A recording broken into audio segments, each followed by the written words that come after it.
It is a Monday, the 28th day of April 2025. Welcome to the Uganda Catholic Television. I am Sunday Gloria Aboch with Uctv News. In preparation for the upcoming general elections, the Forum for Democratic Change Party has launched its internal election roadmap. During the official launch held at the headquarters in Najanankumbi, Uctv News learned that the party has revised its nomination charges, which stand as 5 million for presidential aspirants, 100,000 for parliamentary aspirants, 50,000 shillings for district chairperson aspirants, and 20,000 shillings for mayoral aspirants. According to the FDC Electoral Commission chairperson Boniface Totere Ebuka Abamwenda, the fees are intended to test the commitment of aspirants seeking to carry the party's flag into the general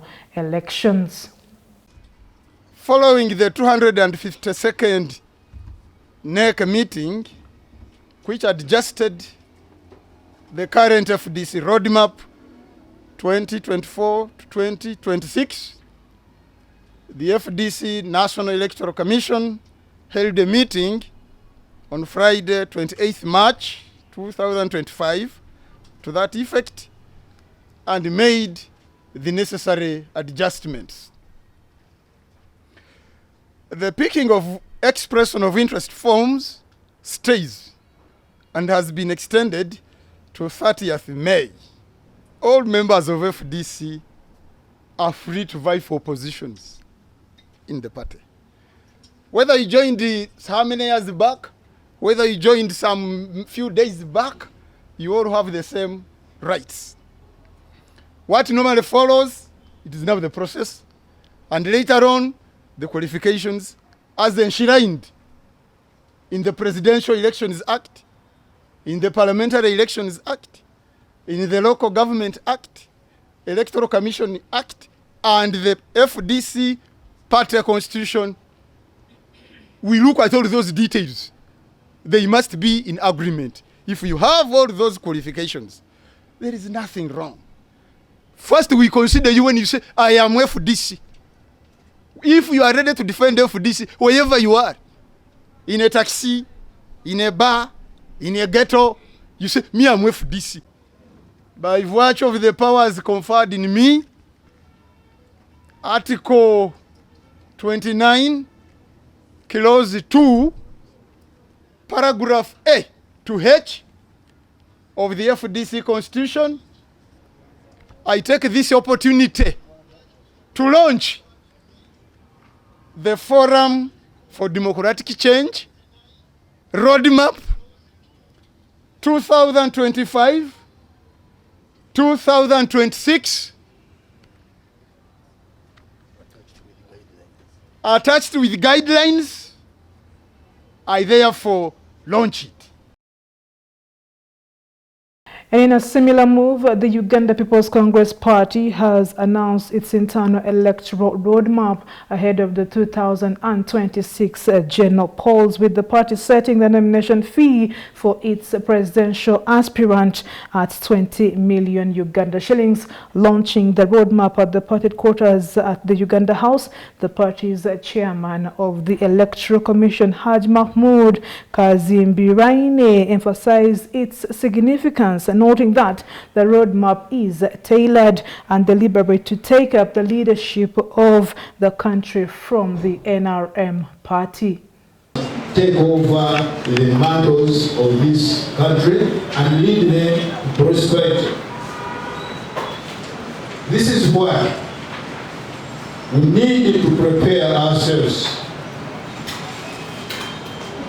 very clearly, very meticulously, so that our people and the nation as a whole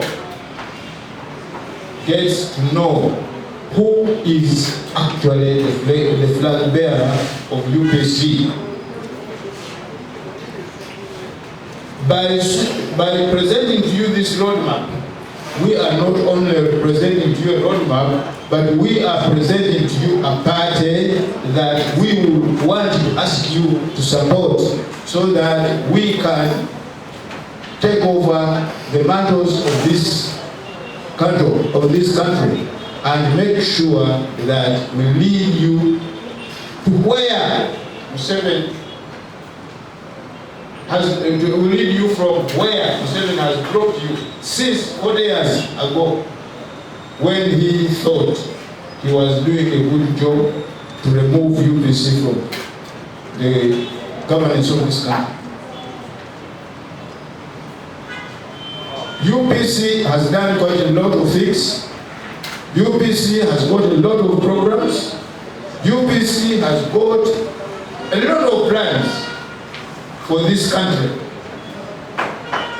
And we are giving you this roadmap so that you can give us an opportunity to explain to you what our programs are, and then you appreciate them and give us your vote. And I want to assure you that people, we as an electoral commission, shall present to you for elections will be worth your trust. And I want to ask you to say, please, let us trust them. And this is why we are saying, UPC! UPC! UPC! UPC! You and me! UPC! Everybody! UPC! Everywhere! UPC!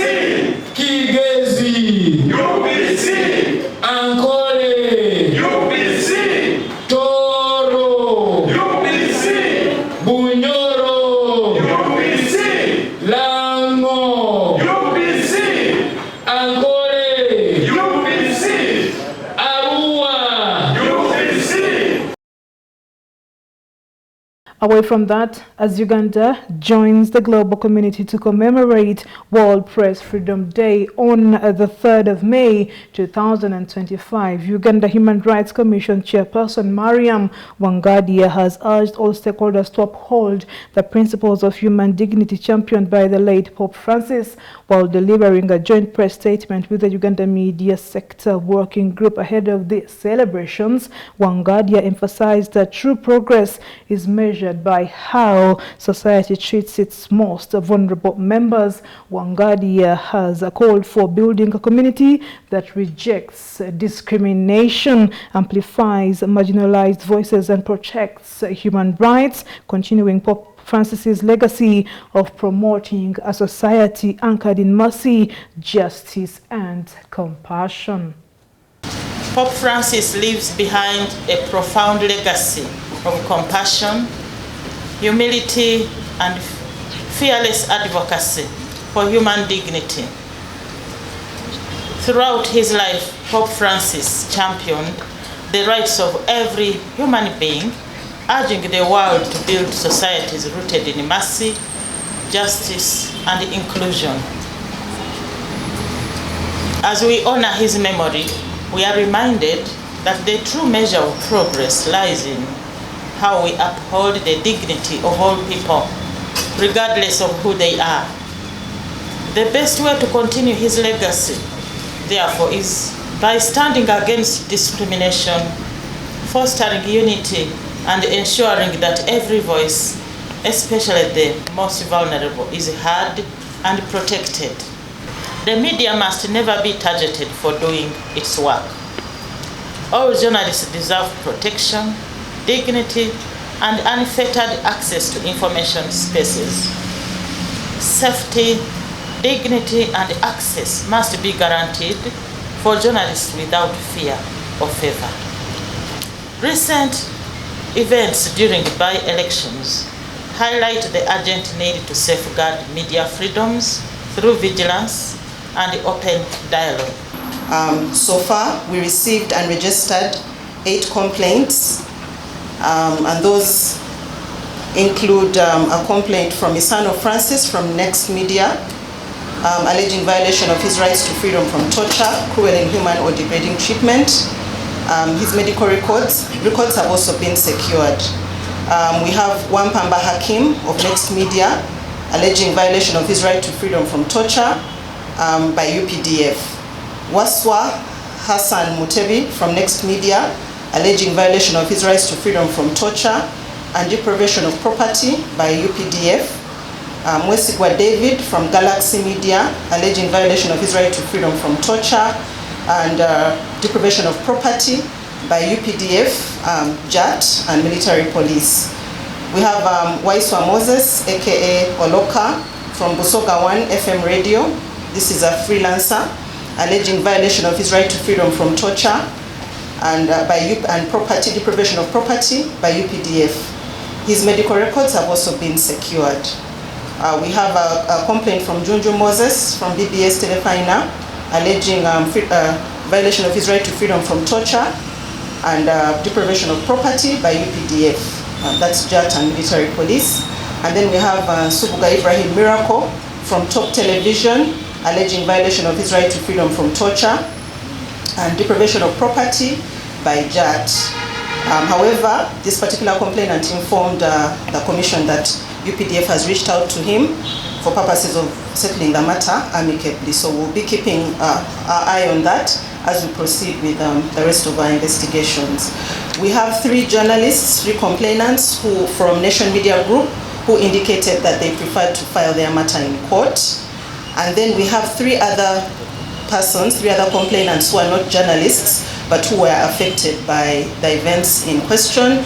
That is Mutebi Julius Richard, the mayor of Chira Municipality, alleging violation of his right to freedom from torture and deprivation of property by UPDF. His medical records have also been secured. We have Kasasa Shafik, aka Big, a local resident of Kazo, Angola, alleging violation of his right to freedom from torture, unlawful detention and deprivation of property by UPDF. And then we have Kabasa Jessica, she's a nurse, alleging violation of her right to freedom from torture by UPDF. So those are the complaints that we have and are working on. Our Kampala Regional Office is handling the witness statements. Most of the witness statements have been recorded, and we have a few pending field investigations, including recording statements from witnesses, securing and certifying medical records, securing evidence in relation to deprivation of the right to property of some of the victims, some of the complainants, and then establishing the status of the police case at Kawempe Police Station. And thereafter we will review the files to see the sufficiency of evidence for purposes of forwarding the file to the UHRC Tribunal for hearing. UNESCO Regional Office for Eastern Africa and the UN in Uganda and the Africa Freedom of Information Center, AFIC, did organize a multi-stakeholder dialogue to commemorate the International Day to end impunity for crime against journalism, and as such is therefore preparing to host a training session on dialogue between police and the journalists, aimed at fostering collaboration and improving communication between law enforcement and the media. We are going to take a very short break. UCTV News returns with more stories.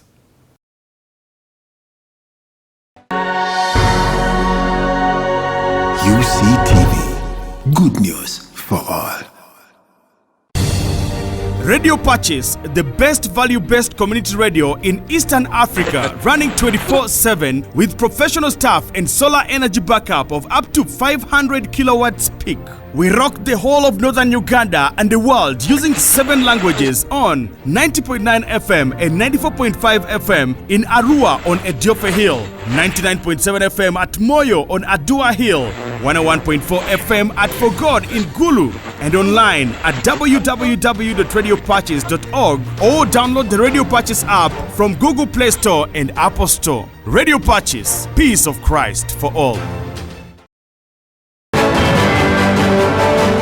Welcome back. You are watching Uctv News with me, Sunday Gloria Aborj. Now, hundreds of youths turned up this morning for the police constable recruitment exercise in Nebi, one of the designated interview centers selected by the Uganda Police Force for the recruitment of probation police constables. Now, the interviews, which commenced on April 28, 2025, include a fitness test, aptitude test, oral interview and medical examination to assess the candidates' readiness for service. Hundreds of youths this morning have turned up for the police constable recruitment exercise in Nebi, which is one of the interview centers designated by the Uganda Police Force for the recruitment of probationer police constables. The interviews, which started today, include a fitness test. The interviews, which started on April 28, 2025, include a fitness test, aptitude test, oral test, and medical examination. However, Nebi is listed as one of the interview centers alongside other centers like Zombo and Pakwach. During the interview process at Nebi Primary School playing ground, SP Collins Asia, police spokesperson for West Nile Region, said candidates are required to bring their original national identity card and academic documents. Most sub-countries are looking for manpower, special police. We don't have. You may find there are 2 or 3, but it's not enough. So to increase the number, we must get policemen from the community, and want good ones. So when they go and serve you diligently, of course the country will develop. Asia added that the Uganda Police Force aims to hire 10,000 probationer police constables with a minimum qualification of Uganda Certificate of Education. Our is to serve, protect, serve our community. But all in all, we want to bring community and police together. Police towards community. They call sub-country police model. We cannot achieve it without the manpower.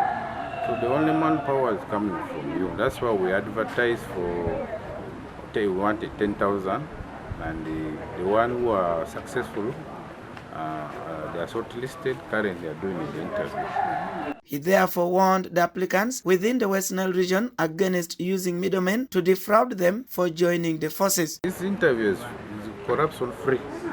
No police officer or any other middleman will come around to ask any money from you. Please, if a person is asking that money, you call me. Over 135 shortlisted candidates for Nebi district have been released, and those who made the cut are expected to attend the interviews as per the schedule. Pope Francis, the first Jesuit Pope, was laid to rest on Saturday at the Papal Basilica of St. Mary Major in accordance with his last testament. The Society of Jesus, a Roman Catholic order founded in 1540 by Saint Ignatius of Loyola, is dedicated to spiritually and social action. Reflecting on the late Pope's legacy, Reverend Brother Stephen Amani Msele, the head of the Jesuits in Uganda, highlighted Pope Francis's unwavering emphasis on the moral duty of hospitality and solidarity towards the migrants and refugees, describing indifference to their suffering as a scandal. The legacy of Pope Francis, most of all, is in really calling us back to being truly who we are. By example and by words, that he struggled to be truly who he is. And he believed and he loved to be simply a son of God, like Jesus and with Jesus. And therefore, a brother to all the sons and daughters of God, like Jesus and with Jesus. And therefore, all his concern, especially for humanity, is that we really be truly who we are. Truly human beings like Jesus and with Jesus, or like him. if we can simply be truly human beings, like Jesus and with Jesus, and which means being truly sons and daughters of God, who is the parent of Jesus, his parent, and our parent, your parent, then we should be very concerned about our brothers, whoever they are, which color, which situation they are. We should actually, if they are in tears, we should go in tears. If they are suffering, we should feel that suffering. If they are just like how our father or our mother feels for us. And that is the passion that was pushing Pope Francis to feel concerned about refugees. Before him, they are not refugees. They are his own siblings. They are his own brothers and sisters. Can you imagine see your own younger brother or sister going through what the refugees, what we call refugees, are going through? And you know, this is my real brother, my real sister. Same blood, same spirit, same. Now, that is what many people don't have, because most of us, we don't believe that we are truly sons and daughters of God. We don't know a God who is our father, our mother. We know a God who is very creative, very technical. He can make even human beings. We don't know a God who has given birth and knows what it means to give birth to your son or daughter and see him suffer, go through whatever we are going through. And this is the great gift that Jesus brought to the world. Brought to us a completely new face of a God. Different from that God we thought he was never born, he has never given birth. He doesn't know what it means to have a son, he doesn't mean what to have a daughter, he doesn't mean what to have a suffering daughter. Jesus and Paul, because of his formation as a Jesuit, brought him to that. And the same thing with me. And that's why I'm also talking from my own personal experience, because the greatest formation we get as Jesuits has to do with what we call spiritual exercises. All the spiritual exercises, which are normally called spiritual exercises of St. Ignatius of Loyola, invite you or call you to pray for one grace only. The grace to be placed with Jesus the Son. And when Ignatius prayed for that grace, he one time got it and literally saw a vision of Jesus the Son. And he heard a voice saying to him, "Now I place you with my Son." And when he looked even more clearly, he realized that it is Jesus the Son, but not Jesus the Son. Jesus the Son carrying his cross. And as if he was telling him, look, I have placed you with Jesus, my Son, carrying his cross. And when you meditate on why is he carrying his cross, you come back to the crucifixion. He was crucified for simply being who he is. And finally, from the local scene, the Uganda Catholic Television, Uctv News, has conducted exclusive interviews with a group of priests celebrating 25 years of dedicated service in priesthood. The priests, drawn from various dioceses, gathered for a week-long recollection at St. Augustine Institute in Zambia, reflecting on their spiritual journey, sharing experiences, and renewing their commitment to ministry. The recollection offered them a moment of gratitude, renewal, and fellowship as they look forward to the future of their service. I am Father Chigundu Lazaro, a priest of the Diocese of Chinda-Mityana, presently serving as the parish priest of St. Kizito Chengeza Parish and the diocesan pastoral coordinator of the Diocese of Chinda-Mityana. Ever since I was ordained a priest on the 12th of August 2000, I have been given different assignments. Assignments in the office and assignments in the pastoral ministry.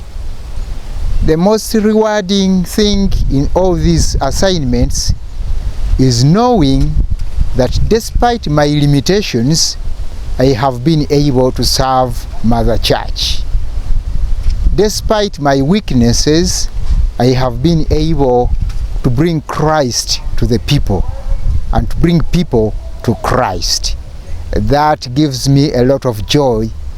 And looking back and see the souls I have touched, the lives of people I have touched, the situations I have gone through because of the gospel, I feel very happy, and it is really rewarding to have served my Lord for now 25 years down the road as a priest. When one is beginning, things seem to be light.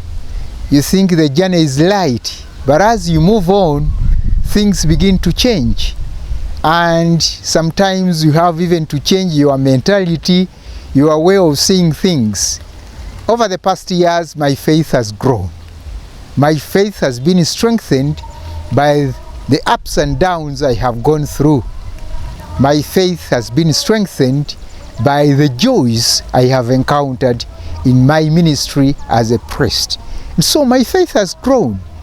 There are things that maybe I thought could challenge my faith and leave me in balance, but instead I have grown stronger in faith, and I thank the Lord for that. That's why I'm celebrating the silver jubilee of my priesthood. I know vocation comes to people in different ways.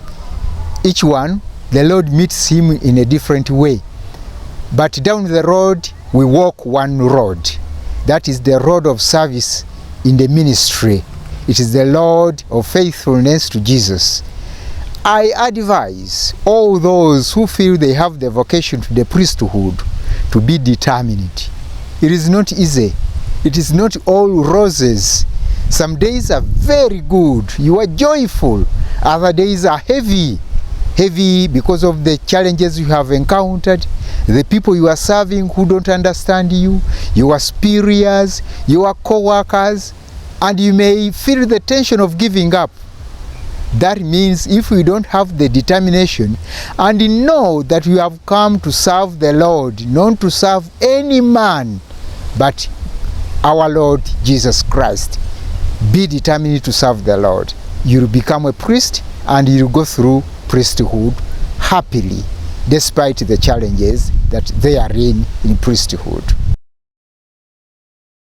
And away from that, we'll take a look at what makes history today.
And with that, it's been good times with you. Thank you so much for keeping it here on the Uganda Catholic Television. That's all time we had for you this Monday edition of UCTV News. My name is Sanjay Gloria Aboch.